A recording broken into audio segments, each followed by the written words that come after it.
20 বছর ধরে চলচ্চিত্র অঙ্গনে কাজ করছি। নিজের কনফিডেন্সটা ইম্পর্টেন্ট। যে মানুষটা আমাকে হেট করে সেও আমার এই কাজটাই দেখছে, যেটাই আমার লক্ষ্য। নেগেটিভিটি যদি আমাকে টাচ করতে পারতো তাহলে তো আমি এগিয়ে যেতে পারবো না।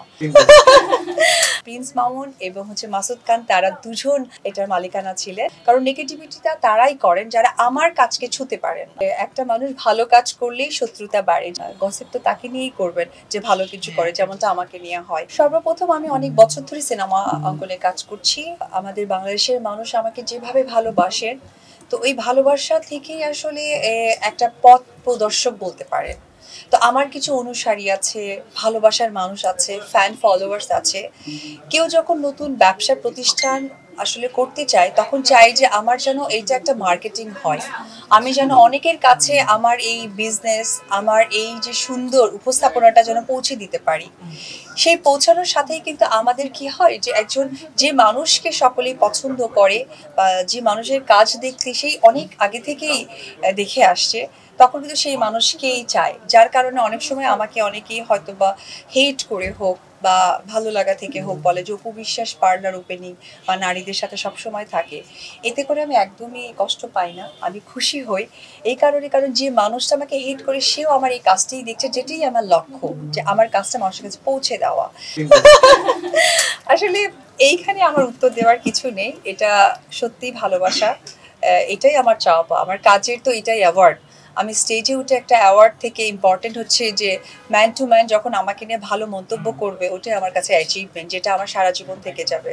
অ্যাওয়ার্ড হয়তো বা জং পড়ে যেতে পারে, বাসা চেঞ্জ করার সময় হারিয়ে যেতে পারে, কিন্তু মানুষ যারা ভালোবাসবে, আমাকে ইন্সপায়ার করবে, এই অ্যাওয়ার্ডটা আসলে কখনোই হারার নয়। তো সেই জায়গা থেকে এটা ভালোবাসারই একটা প্রতীকী কথা আমি বলবো। আমি সাধুবাদ জানাই এবং আমার চেষ্টাটাই থাকে যে আমাকে মানুষ যেভাবে ভালোবেসে এসেছে, যেমন আমার বাচ্চার পর আমাকে সবাই দেখেছিল, এটা আসলে মানে নায়িকা অপু বিশ্বাস ছিলেন না, ওটা মা অপু বিশ্বাস ছিলেন। সো এটা আমার হাত ছিল না। যখন আমার হাত এসে গেছে, তখন আমি ঠিকই আমার দর্শকদেরকে হতাশ করছি না, কাজের জায়গাটা এগিয়ে নিয়ে যাচ্ছি। প্রিন্স মামুনের স্যালুনটা যেটা ছিল, সেটি হচ্ছে আপনাদেরকে আমি বলেছিলাম যে আমার এবং কি কাজী মাহফুজ এবং আমাদের মাসুদ খান বিউটি জোন, যে নামটা আপনারা খুবই পরিচিত। তো মাসুদ ভাইয়ের সাথে আমার একটু কমিউনিকেশন গ্যাপ হয়ে গিয়েছিল, যেহেতু আমি একটা বিজনেস প্রতিষ্ঠান এবং এটা আমি রান করব। আমি পরবর্তী সময় জানতে পারি যে প্রিন্স মামুন এবং মাসুদ খান, তারা দুজন এটার মালিকানা ছিলেন।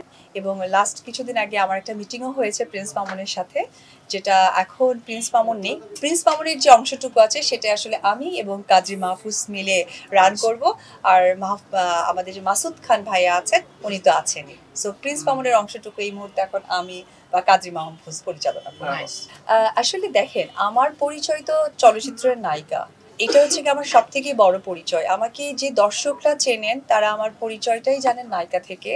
এবং যে ব্র্যান্ড থেকেই আমাকে ডাকেন, তারা কিন্তু অপু বিশ্বাসকেই ডাকেন। সো অপু বিশ্বাসকে ডাকার মাঝখানে একটা পরিচিতি ব্যাপারটা থাকে, সেটা হয়তো বা যে কেউ হতে পারে। আমি ওনার কথা কি কখনোই নেগেটিভ বলবো না। উনি আমার যথেষ্ট সিনিয়র একজন মানুষ, ওনাকে আমি সম্মান করি এবং সম্মানের জায়গায় সারা জীবন উনি থাকবে। উনি হয়তো আবেগ বা আক্ষেপ থেকে বলেছে, বাট এটা কখনোই সত্য নয়। কারণ অপু বিশ্বাসের পরিচিতি আসলে নতুন করে দেওয়ার কিছু নেই, যেহেতু আমি 20 বছর ধরে চলচ্চিত্র অঙ্গনে কাজ করছি। এবং যে প্রোডাক্টগুলো এখন হচ্ছে, হয়তো বা সেই প্রোডাক্টগুলোর বয়স হতে পারে 5 বছর, 10 বছর। সো আমার অনেক আগের এক্সপিরিয়েন্স, তারা আমাকেই ডেকে নেয়। আর আমি তার কথাকে সাধুবাদ জানাই। আমি তার হয়তোবা ভালো লাগার কষ্টটাকে আমি সাপোর্ট করছি, যে উনি কষ্ট থেকে হয়তো বলতে পারে, বাট এটা সত্য নয়। প্রথমেই আমি সমস্ত মানুষের ক্ষেত্রেই বলবো, সেটা ছেলে অথবা মেয়ে হোক, নিজের কনফিডেন্সটা ইম্পর্টেন্ট। আপনি কি কাজ করছেন, আপনি কতদূর কাজ করতে পারবেন, এবং আপনার কাজটা মানুষ কিভাবে দেখছে। সো ওই জায়গা থেকে নেগেটিভিটি যদি আমাকে টাচ করতে পারতো, তাহলে তো আমি এগিয়ে যেতে পারবো না। কারণ নেগেটিভিটিটা তারাই করেন যারা আমার কাজকে ছুঁতে পারেন না, বিধায় নেগেটিভ করে আমাকে আমাকে আমার কাজের ফোকাস থেকে বাইরে নিয়ে যেতে চায়। সো আমি তাদের থেকে নিশ্চয়ই বুদ্ধিমান, তাই কাজের ফোকাস থেকে না গিয়ে আমি কাজে চলে যাই, আর নেগেটিভিটি আমার কখনোই আমার গায়ে আসে না। অলরেডি মাহফুজ কাদের সকলের শত্রুর তালিকায় পড়ে গিয়েছে, কারণ এটা আমি মনে করি তার দিদি হিসেবে যে একটা মানুষ ভালো কাজ করলেই শত্রুতা বাড়ে। যেমন আমার বাড়িতে আমার মেক সার্ভেন্ট আছে, আপনারা কেউই তাকে চেনেন না, তাকে নিয়ে কেউই গসিপ করবেন না, গসিপ তো তাকে নিয়েই করবেন যে ভালো কিছু করে, যেমনটা আমাকে নিয়ে হয়। সো আগেও অনেক কাজ করেছে, হয়তো অতটা ফোকাসে আসেনি, এখন ফোকাসে আসছে বিধায় নিন্দার চর্চিত হচ্ছে। But seriously I am so happy Mahfuz কাদরিকে পেয়ে, যে ডে বাই ডে আমাকে চেঞ্জ করতে সে সহযোগিতা করছে। এটা আসলে কঠিন প্রশ্ন না, খুবই সঠিক একটা প্রশ্ন। এটার জন্য তো আসলে একটা প্রতিষ্ঠান দরকার, অর্থাৎ প্রযোজনা প্রতিষ্ঠান দরকার, গল্প দরকার, চিন্তা ভাবনা দরকার। এই সব কিছু মিলে যেহেতু উনি এখন এত বড় মাপের একজন অভিনেতা, তাকে নিয়ে আসলে এই মুহূর্তে আমি অপু বিশ্বাস নিজেও এত কাজ করার পরেও সেই যোগ্যতা রাখি না তাকে নিয়ে মন্তব্য করার।